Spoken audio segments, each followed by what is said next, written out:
Greetings, and welcome to Kemetic Legacy Today, the new weekly series presented by the Center for the Restoration of Ma'at.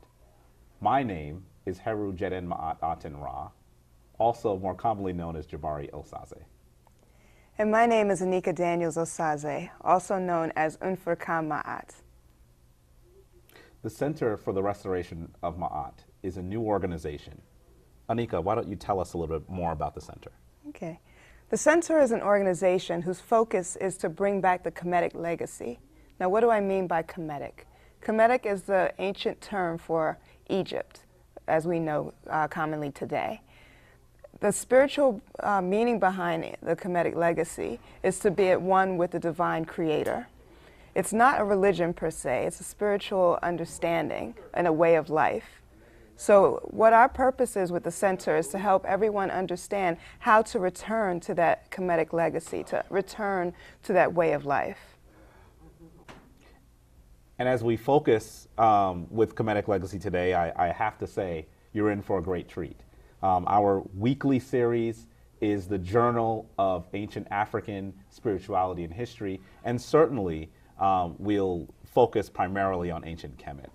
And in doing that, you can expect to see everything from hosts as we go into talk show format. You're going to hear from incredible spoken word artists. You're going to see some incredible musical acts. We are going to bring you the full flavor of ancient Africa and ancient Kemet. And so having said that, today we figured that the best thing for us to do would be to start with a very basic understanding of ancient Egyptian or Kemetic spirituality. So today, Anika and I will be discussing the 7 basic principles of Kemetic spirituality. Principle 1 is known as the one in the many. Generally, when we hear about ancient Egyptian spirituality, we hear about polytheism, we hear about a blinding array of deities or gods, as some people may call them.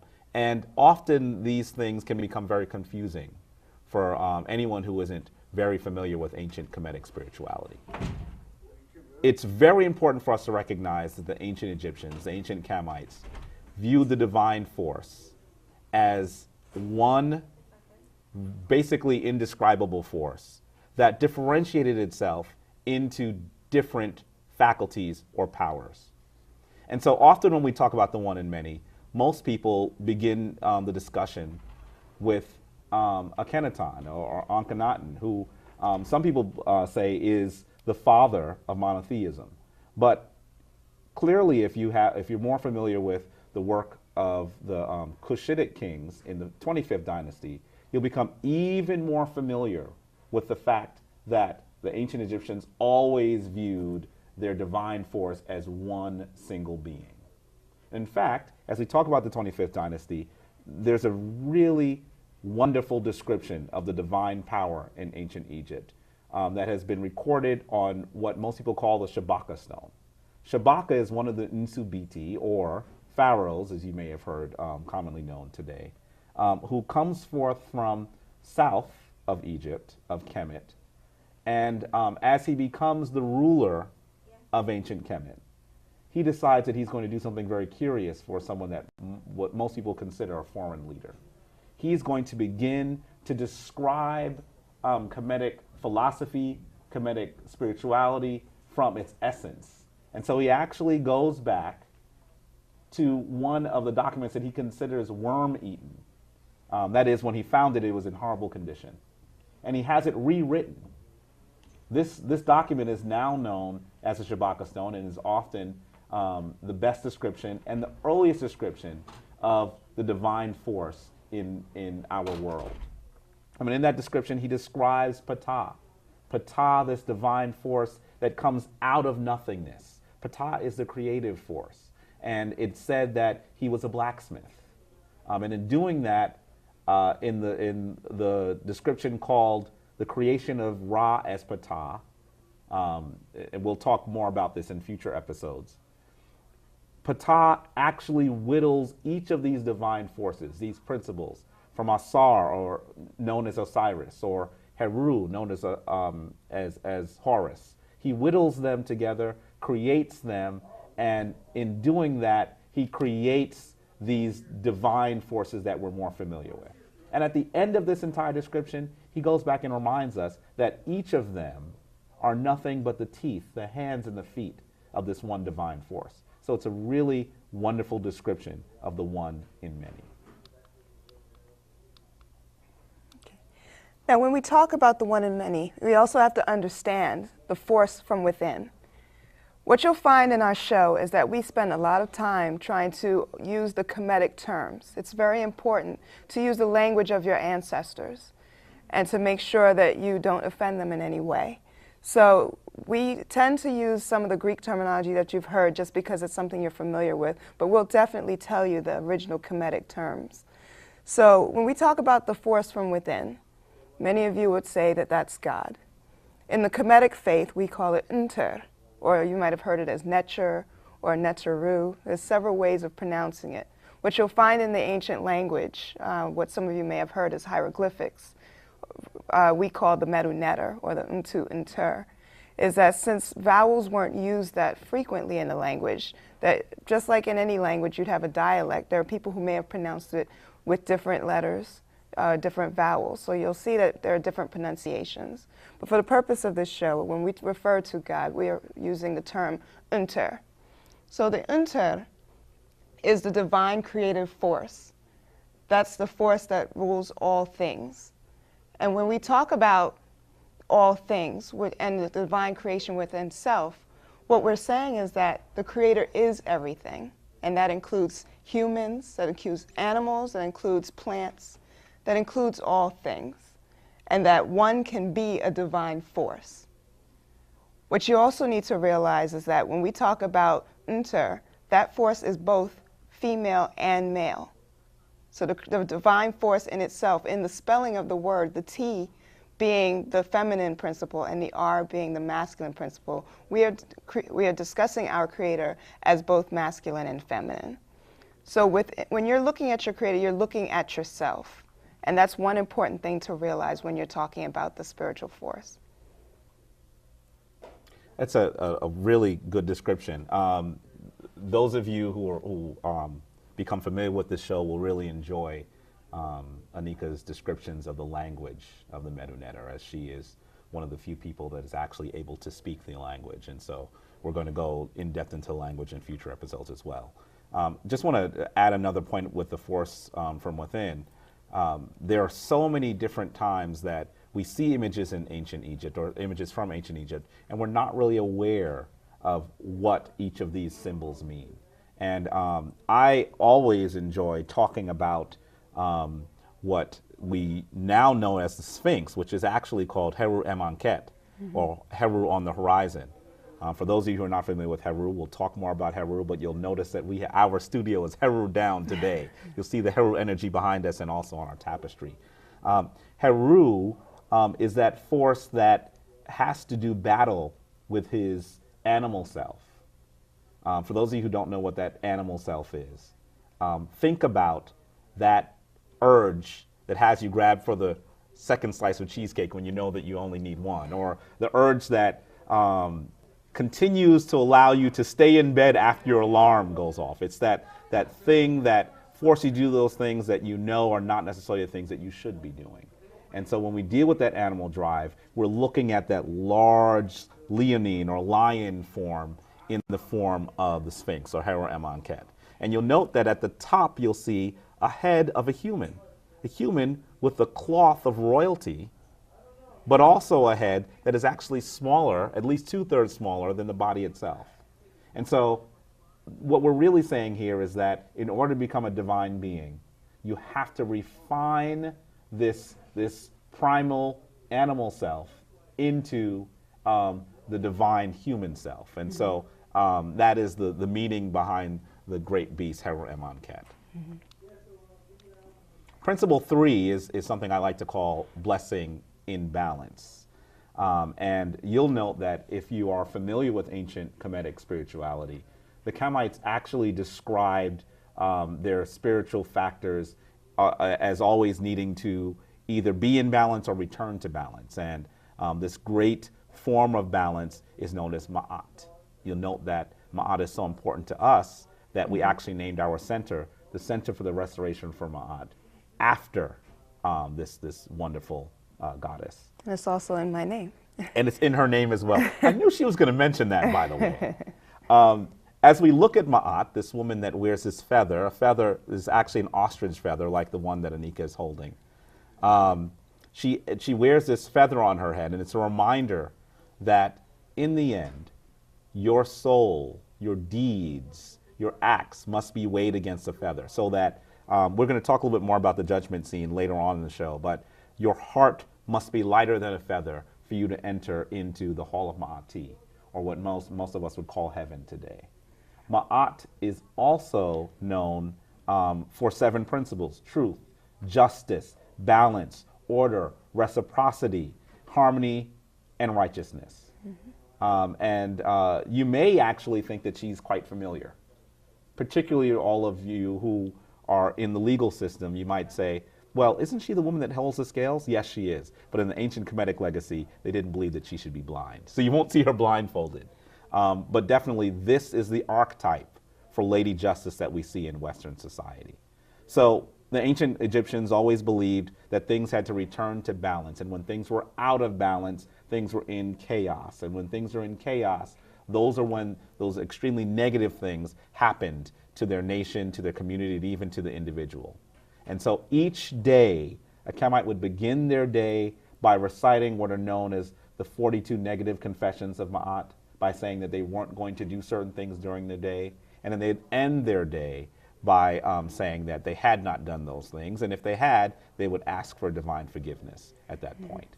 And so Ma'at is a critical principle. And once again, we hope that you'll become much more familiar with the principle of Ma'at through our series, Kemetic Legacy, today.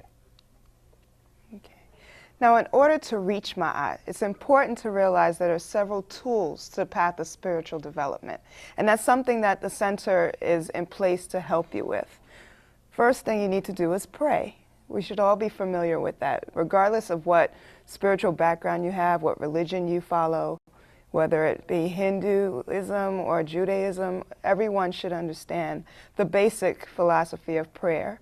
And it should be done every day, and not just for yourself, but for others, and for not just today, but for the future.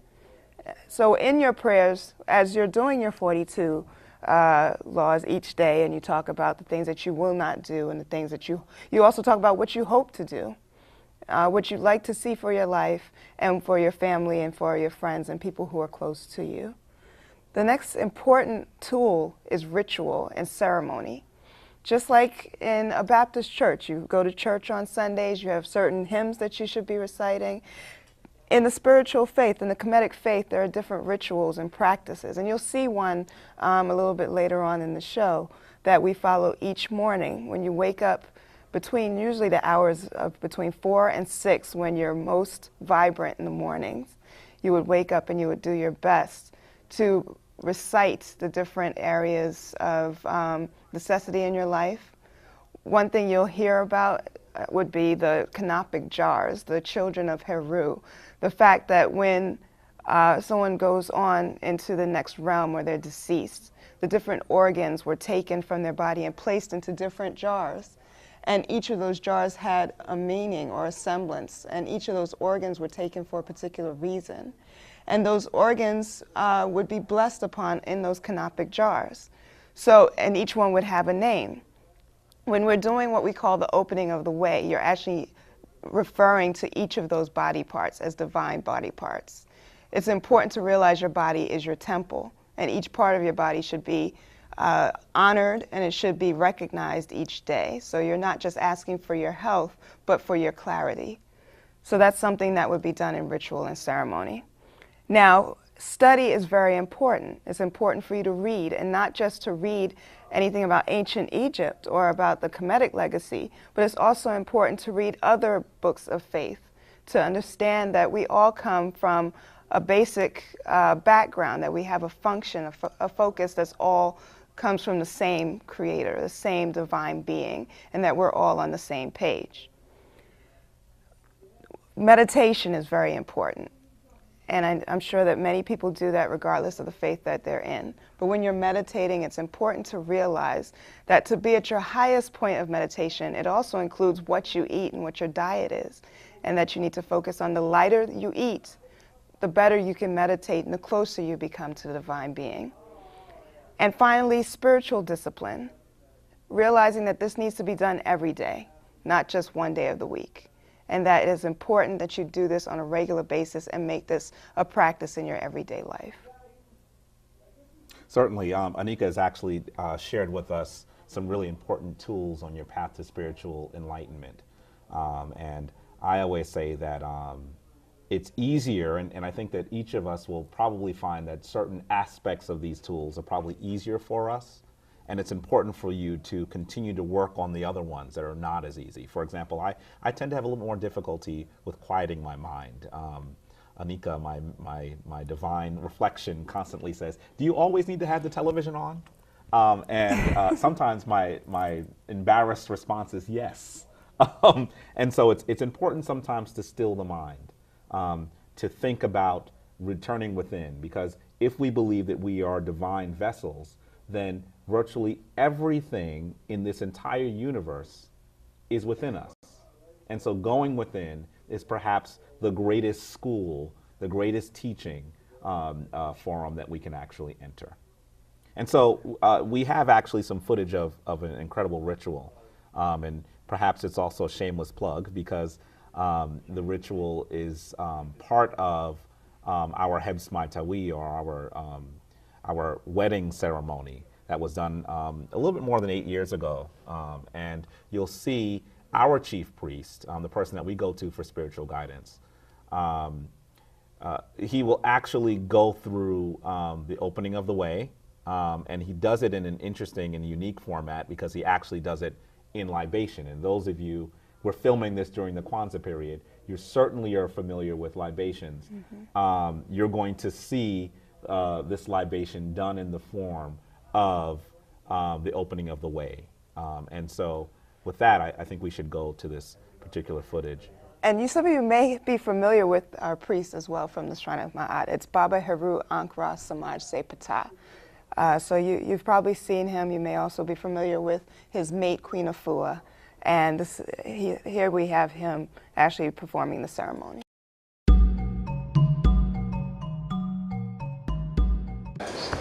In Africa, our ancestors pour libation to purify the atmosphere. Now, many other cultures have taken this on as a beautiful thing to do. So I'm going to libate to the divine angelic guardians of the four directions. Periodically, I will say Tuau Inter, and when I say Tuau Inter, you may join me in saying Tuau Inter. Tuau Inter. You're speaking in your ancient African language. It means glory to the divine. You always honor the divine in everything that we do. This African spirituality.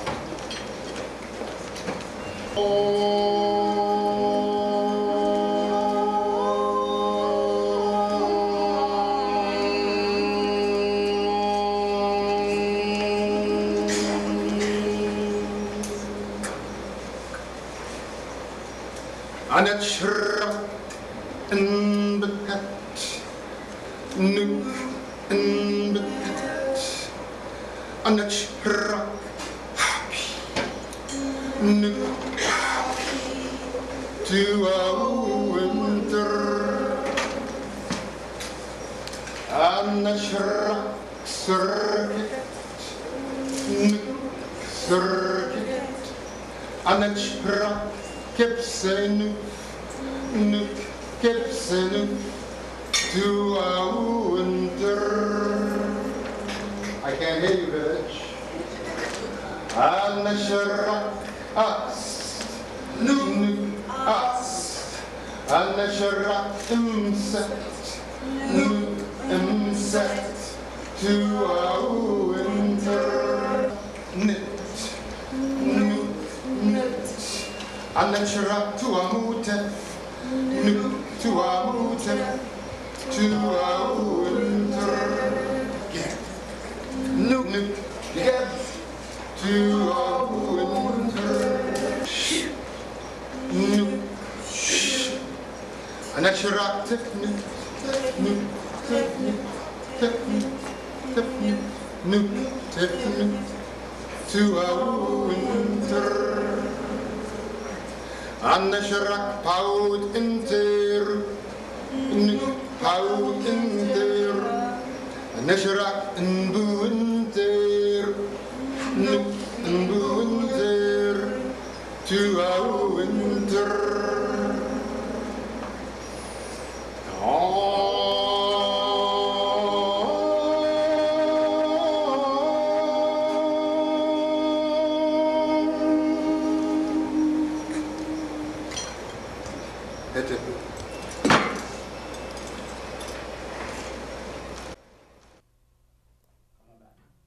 Welcome back. You just saw an incredible ritual performed, and we're going to also have this wonderful divine person on the show so that he'll be able to describe his approach to ancient Kemetic spirituality, and we hope to do that in upcoming episodes. Let's move on to Principle 5, which I always call sacred myth, sacred message. I think that when we think about myth, it's critically important for us to remember that myth is that which is not true, but which is always true.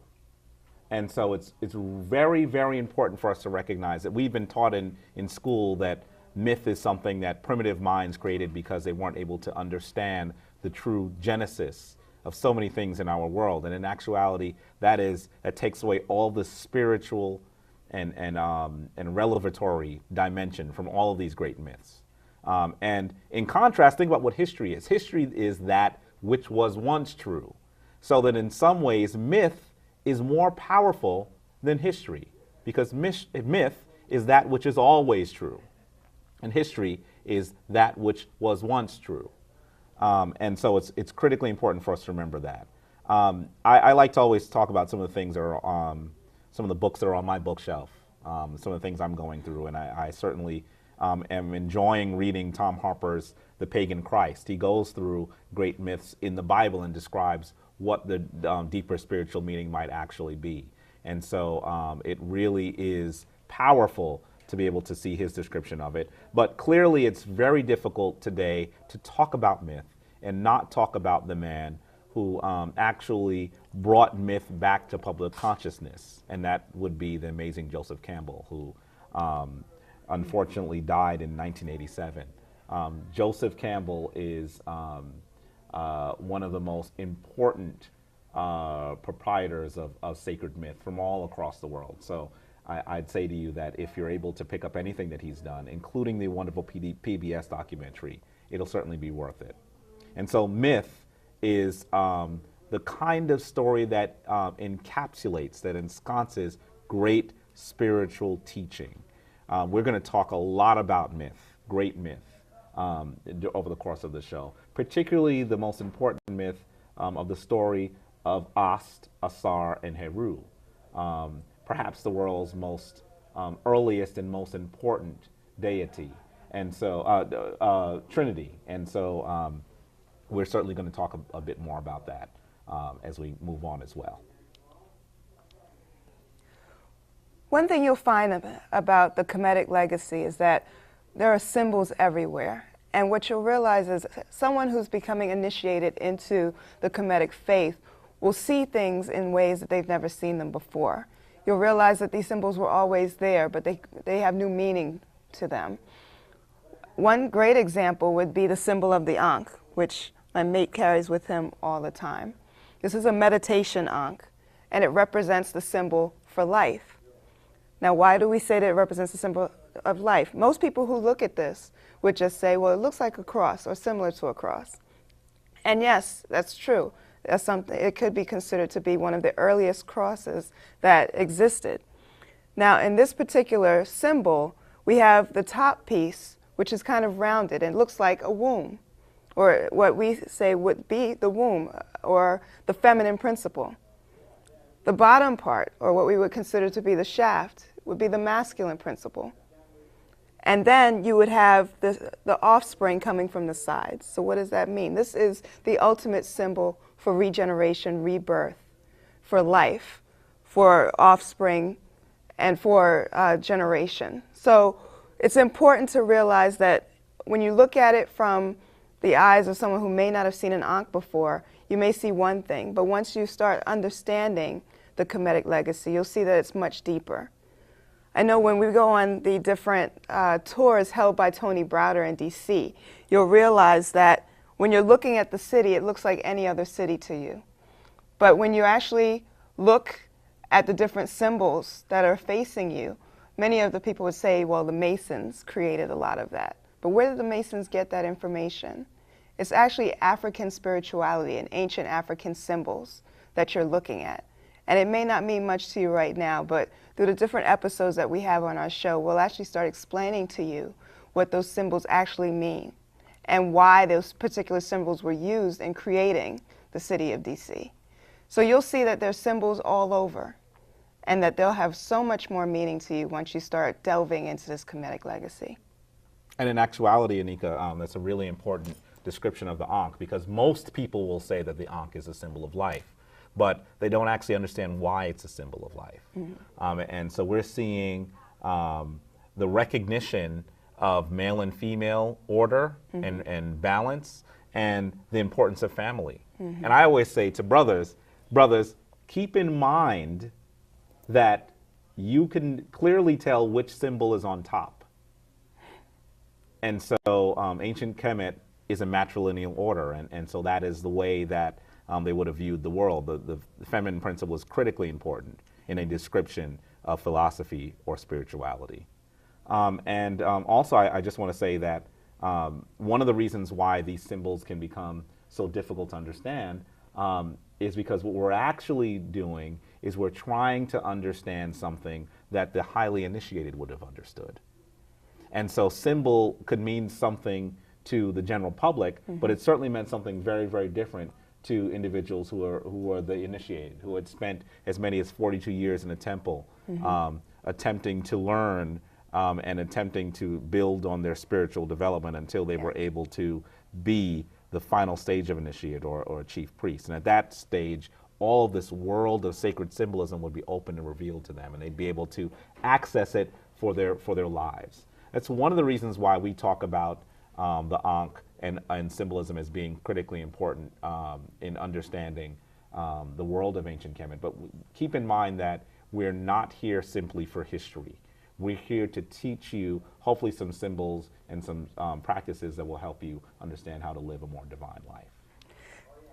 Something that could even bring it more to light for you. My mate and I actually went to see the Avatar. I know that movie just came out. And, you know, from a simple standpoint, you look at the Avatar and you think, you know, this is a great movie with a lot of graphics.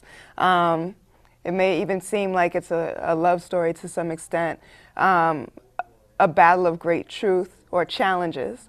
But from the standpoint where we see it, we understand that it actually is an example of ancient mystery systems and initiation rites. The fact that when you look at the main character, he has to go through 4 different initiations to actually become a great warrior.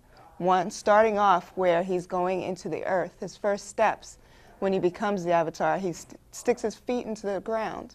That means he's finally entering the earth. Then when he's escaping from that wild beast, he actually jumps into the water. So that's his next step of initiation. Then when he learns how to fly that creature, he's actually entering the air. And finally, when he has to fight to save their village, and it's actually in flames, that's his birthright, that's his next step into the fire. And he's actually learning to become reborn as a warrior when he finishes all 4 of those stages and enters the community and becomes part of that new community. I would actually say that he does even something more than becoming a member of a particular community. In actuality, what's happening is he is becoming a divine vessel, and that's the reason mm-hmm. why he's able to make the move, the transition from the material world mm-hmm. to the spirit world. Remember, for those of you who have seen the film, and it seems like a lot of people have because it's doing quite well. For those of you who have seen the film, you'll take note that after he goes through each of those initiations, the next things that happens is that he has to gasp for air. And you might actually think, well, it's an interesting story, and that's great. It fits in very well with the entire myth. But keep in mind that the first thing that a baby does when they're born is gasp for air. And so they're making a commentary about him being reborn. And then right after gasping for air and being able to have air, he is seated on the lap. Folks, this is a spoiler alert. He's seated on the lap of this woman who is a Navi. And so she's much larger than him, and he's seated on her lap, and he almost looks like a child. And so they're referencing the great image of the Madonna and Child, which has its origins in ancient Kemetic and comes through many different spiritual forms as well. And so that's really what we're seeing. We're seeing the transition from matter to spirit. We're going to talk a lot more about the mystery systems that came out of Kemet, came out of Egypt, and went into other portions of the world and found their way into the three great spiritual forms that are in practice today. Finally, we have to talk about Principle 7, which is the final judgment.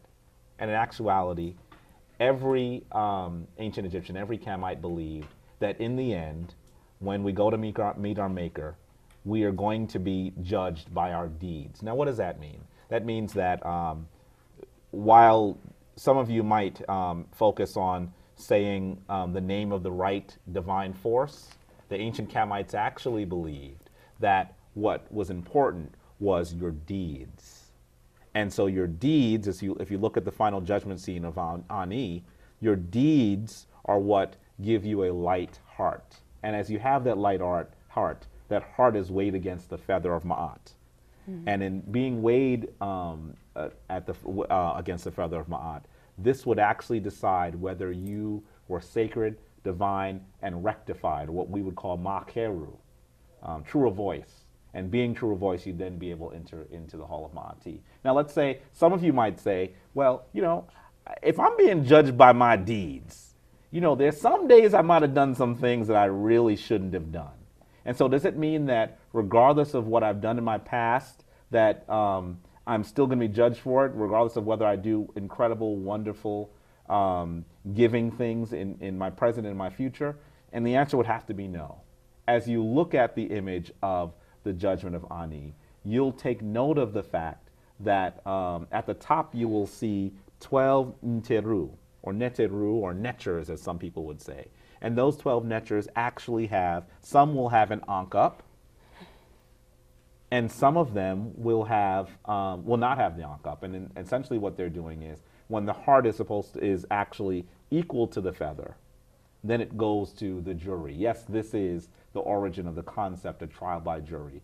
But this jury would then decide whether you were Ma'keru, and you would be able to be true of voice and enter into the Hall of Ma'ati.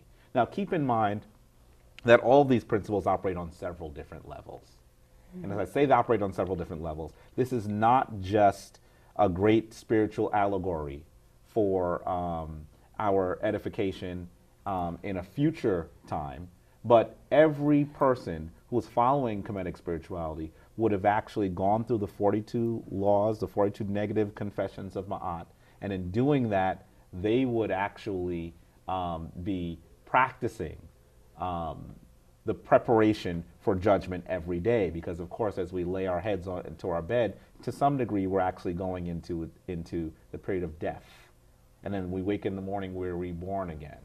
And so this judgment takes place on a daily basis. The way I look at it is making sure you have it right each day will allow you to have it right when your final judgment comes to you. And so the final judgment is a critically important principle in ancient Kemetic spirituality. With that, we've gone through our 7 basic principles. Now, clearly we were talking about a spiritual form that developed over the course of 5,000 years. Yes. And so giving you 7 basic principles might actually seem like we're giving you short shrift, and I'm sure we have. But hopefully this will give you a beginning an entree into the world of ancient Kemetic spirituality. And then from there, what you'll be able to do is be able to understand these great spiritual principles and use them in your everyday life. Because ultimately, that is what we are about. We're about trying to use these principles so that we may become divine beings, so we may actually reconstruct and heal the planet that we live on, so that we can create the kinds of relationships in our community that are edifying, that are divine. And so we hope that this was edifying and divine to you. I should say a quick note. We're going to end today's episode with a piece by an incredible poet, beloved Ola Jendai. And I'm looking forward to hearing the piece that he's crafted for us. And so we're going to welcome him and recognize the wonderful creativity that went into the piece that he's provided for us. Beloved Ola Jendai. Folks, as I told you, you're really in for a treat. You'll note that Kemetic Legacy today is going to be much more than a talk show, much more than a variety show. It's going to be all those things. And we're looking forward to bringing you not only some of the great scholars and spiritualists in our community, but we're also looking to bring you some of the great performers and artists in our community. And so today we have the wonderful blessing of having a brother that I've known virtually as long as I've known myself, brother beloved Ola Jendai. And he's going to beat me up for this, but I'll tell you that I'm so pleased to have him because quiet as it's kept, he's probably one of the world's best spoken word artists. His work is well renowned, and I'm really looking forward to being blessed by the pieces that he's going to bring for you. Brother beloved, come on in here. Hey, it's a pleasure. Patep. Peace and blessings. Peace and blessings. Peace and blessings. Yes, indeed. Now, I'm going to tell you, I've known this brother virtually all my life. And the thing that's amazing for me in having him be part of this show is that, the three of us, and I'll say the three of us because you know that there's another leg to the stool, another brother that is here today, but you can't see him because he's not on camera. He's another wonderful brother. The three of us grew up together, and we got a chance to see your talent, your spoken word artistry develop. And as children, at first, we thought it was quite funny that you were devoting all the time that you did to your work. But we got an opportunity to see you blossom. And even as children, we were able to recognize the genius that you were bringing to it. And so the laughter began to be applause and admiration. And so I'm so happy to be able to have you on, for you to be able to share some of that with us. It's one there, definitely. And so with that, I give you, brother beloved, Ola Jendai. Hey, what's up? Peace and blessings. I definitely want to thank Jabari and Anika for inviting me to participate in this wonderful experience, Kemetic Legacy today. And I think I share a little song with you today. How about that? Is that fine? All right. More than myth, more than MCs lifting consciousness, must become change. We all insist must come someday. Might as well be now. So light your fire and take your light to higher ground and blow like Joshua, blow around Jericho. For all we know, Babylon must fall. Might as well be now. Might as well be now. Mother, Father, Creator, please forgive me, for it's been a long time since I've had a conversation with you. Took a moment to reflect, to recognize, acknowledge our omnipresence and indwelling. I have been guilty of throwing out the baby with the bathwater in my attempts to separate self from slave theocracies and giving up external gods who neither resembled nor respected me, my genealogy, for they required my fear I forget sometimes to recognize the divine within, to appreciate the miracle of the everyday, to give thanks to knowing that despite all this disconnectedness that seems to run this world, all things are connected. And even at their worst, there is indeed another way. So forgive me and my cynicism and all that it has become. I do not come to you with my petty temporal requests, nor do I respect or expect you to provide me a response. I will seek you in the wind, in the songs of birds, in the next sunset, sunrise, in hearts out of the mouths of others, of babies, of babes, mostly. I shall endeavor to respect you, to love unconditionally, to continue to perfect myself, to grow, live, love, expand, honor my ancestors, ignite the Christ within to experience all that life has to offer, to know myself, to heal myself, to be myself, to love myself, and by extension, the same for others. I vouch my life to leaving this plane of existence more beautiful than the way that I found it, inherited it, to maximize the power of my talents. I will endeavor to be consistent, to allow myself to be vulnerable, to not have to know and have all the answers, to not be consumed by my own ego. So thoroughly attached to my own emotions, keep me, breathe through me, let my circle be unbroken. In all of your intelligent design, I am thankful, knowing too one day soon it will all make sense. I am perfect as I am that we are. Twante. Etc. Ayo, ayo. We don't need no instrumental, yo, this part is fundamental. After all ancestors been through, we need to cipher every word. Ayo, ayo, with the problem, the solution. Don't succumb to the pollution. Ain't gonna be no revolution unless we agitate, educate, and organize. Ayo, ayo, yo, we water and we spirit.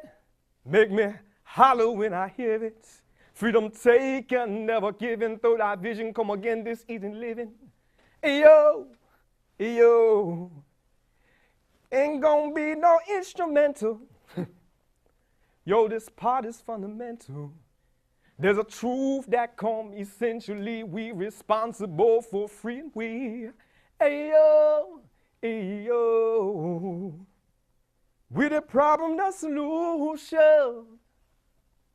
Elevate your evolution and seek your own conclusions. Let love guide you on your way. Yo, yo, yo, yo. Yo, yo, yo. Yo, yo, yo, yo. Yo, yo, yo. We don't need no instrumental. 'Cause this part is fundamental. After all ancestors been through, we need to cipher every word.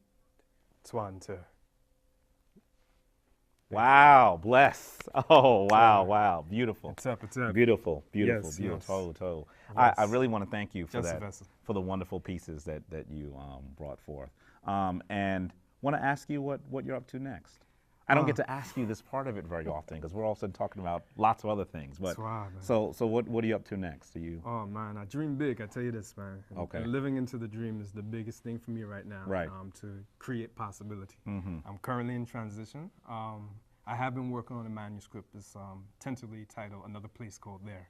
Okay. And I've been kind of taking all this journey that we've been going through and finding and rediscovering ourselves and attempting to distill that and to be able to share that process with other folks. Mm-hmm. And I'm using the medium of song and short story and fiction and some of it in my blogs. For a while, for a number of years, I've been blogging. I've kind of compiled some of that to create what is a place called There.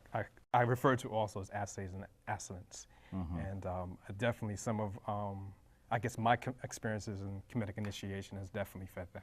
Right. So, wonderful. And I know that this is at least your second written work, correct? Yes.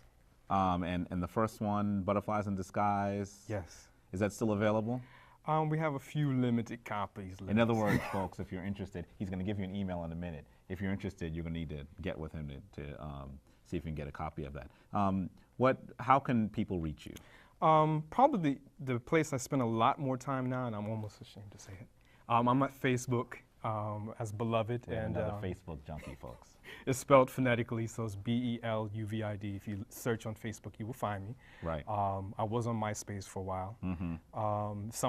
If you wanted to reach me by email, you can send me a direct email at beloved@hotmail.com. That's BELUVID@hotmail.com. And I don't think I've ever asked you this before in all the years that I've known you. Where did you get the name Beloved from? This is the kicker. I mean, I think I've been walking around with the same name my whole life. It came from my mother, and I was named after an uncle, and it comes from David. That's my birth name. And David is the Anglican version of Dawood, is beloved of God.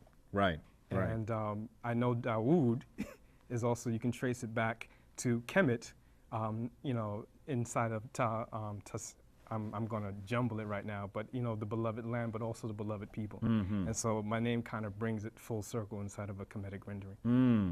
Beautiful, beautiful, beautiful. Well, brother, I want to thank you for blessing us with a few verses again, and certainly we hope to have you back on soon to drop a few other dines with us. And we're hoping to have another show where we'll actually have a live band, and I'm going to get him on camera to get some commitment from him here that he'll be back for that show, right? Is that something that you're interested in doing? I love co-creating. And so when you ask people on film, they obviously are going to say yes. So I want thank you. All right. Tuwa. All right now. Peace. Peace. Once again, folks, that's Kemetic Legacy Today. That was a wonderful piece by brother beloved Ola Jendai. And we want to thank him so much for coming to us and blessing us with his soulful words. Those words of power. Words of power, hakao. And obviously, her lead-in is quite appropriate. We want to end each episode with words of power for you to use. And of course, if you'd like to get this from us, you can email us at, I guess I'll give them info@centerformaat.com. Ma'at is spelled with two A's. It's M-A-A-T. And so if you email info@center, C-E-N-T-R, for Ma'at, M-A-A-T.com, we'll email you the words for this. And it's important it's the word for, not the number for. That's right. Yes. Yes. Why don't you begin with our prayer? Okay, so to begin with our words of power, or hekau, we will do it in the ancient Kemetic language known as the Medu Neter, and then we will translate it for you in English. And keep in mind, this is the oldest prayer ever recovered, so you're actually going to your ancestors for spiritual guidance as they went to the divine force for spiritual guidance. Okay. Amasu en pa enter.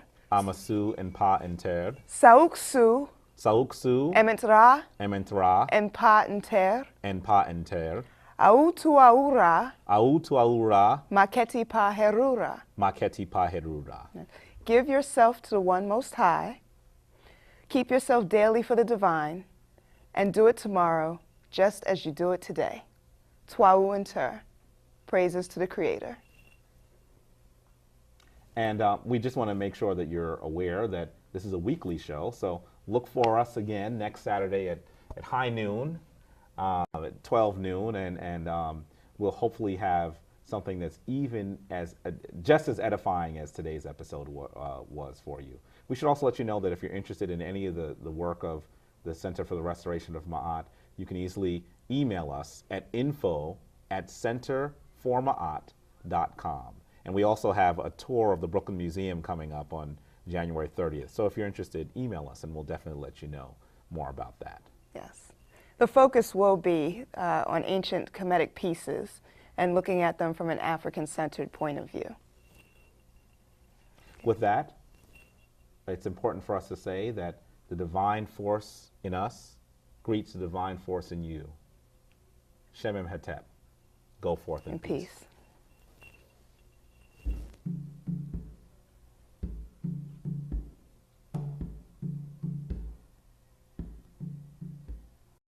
We talked about Seshat, who is the female scribe. She is the complement to Tahuti, which is a scribe that many of us are familiar with. But we asked you, who does she look like that we've seen in the United States? When you look at her, is there any statue? There you go, exactly. Doesn't she remind you of the Statue of Liberty? Where do you think they got the concept from? What does the Statue of Liberty hold? A torch, and what else?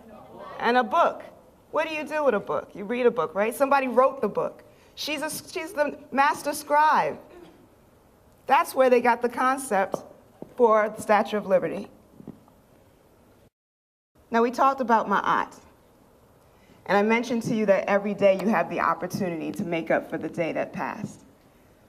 Ma'at had 42 confessions that you had to state every day as a Kemite. You would wake up in the morning and you would quote all 42. You'd start off by saying, I will not do wrong. I will not rob. I will not slay men. I will not speak lies. And at the end of the day, you had to be held accountable. So then you would have to go back through and say, I have not done wrong. I have not afflicted any pain. I have not carried food or spoken any lies. So who's responsible for your ultimate destination? You are. Okay. The belief is that no one else can save you. You must save yourself. And that every day you have that responsibility. And yes, we slip up sometimes.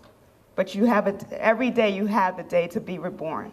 And every day you have that opportunity to relive. Now, how many of you looked up at the ceiling when you went into the tombs yesterday? Did you notice this on the ceiling? Okay. Now, I don't see Athena here. Her daughter would appreciate this since her daughter's name is Heaven. The concept in the Kemetic faith is that the black woman is heaven. They use a black woman to define heaven itself. So you'll see Newt stretched out upon the sky. And in the image that you saw, there was a sun that she actually swallowed that went all the way through her body. So she would swallow the sun at night, and it would travel through her body, and she would give birth to it again the next day. And you saw all the stars on the ceiling. Those were the stars of her body. Underneath her, holding her up, is her father, Shu. Shu is the breath. Shu is the fire. Shu is the air that we all breathe. Exactly. And underneath Shu, you'll see Geb. That's her mate. He lies underneath her. And what does he represent? Exactly, the ground, the earth. That's Geb. So now we talked about the fire. We talked about the air. We talked about earth. So what's missing? The fourth element, water. Her mother is Tefnut, which is moisture. She's not represented in this image, and you won't see her represented in too many places, but they write about her very often. And even some of the queens chose to represent themselves as Tefnut because they wanted to recognize the water element within themselves. Now, in studying ancient Kemet, you'll see that women had many more rights than some of us even have today in the United States. They had legal rights where they can manage and dispose of their own private property, which included land, portable goods. They had their own servants, animals, and their own money. It's like having your own bank account. They were able to do that in ancient Egypt. They had marital rights where they can go into contracts for marriage, and they can even have a divorce. In some of our own religious beliefs right now, we cannot have divorces in these days and age. But they were able to have divorces at any time that they chose back in ancient Egypt. Lady Peseshet lived during the 4th dynasty and was credited as being the earliest known female physician in ancient Egypt. Her title was the Lady Overseer of Female Physicians. So her job was to actually look over all of the female physicians in ancient Kemet, and that they would come to her for guidance, and she would supervise their actions, and she would supervise their surgeries. Nebet, during the 6th dynasty, was called the vizier, a judge, and a magistrate. She was the grandmother of King Pepi I. So she was able to judge in court situations. Can you imagine a woman thousands of years ago being a judge, and now they're questioning whether we can have this Latino woman as a judge today? I mean, that's amazing. Why are we even questioning that? And all these women had the right to vote. We didn't get the right to vote till the 1920s. And we all mentioned before that in order for a man to become Nsabit, it had to go through the royal bloodline of the woman. So now let's talk about some of the female rulers that existed. Sobek Nefru was a female Nsabit as well. She's the third woman who may have ruled as a king during the 12th dynasty, and she was the daughter of Amenemhat III. Queen Tuareset, or Tuarset, was the last known female Nsabit of Egypt, of local indigenous dynasty. Hatshepsut, I know we've spoken a lot about this great woman. She ruled from 1479 to 1458 BC and was the fifth ruler of the 18th dynasty. She was actually the favorite of her father, of the many children that her father had. She was the daughter of Thutmose I and her mom Ames.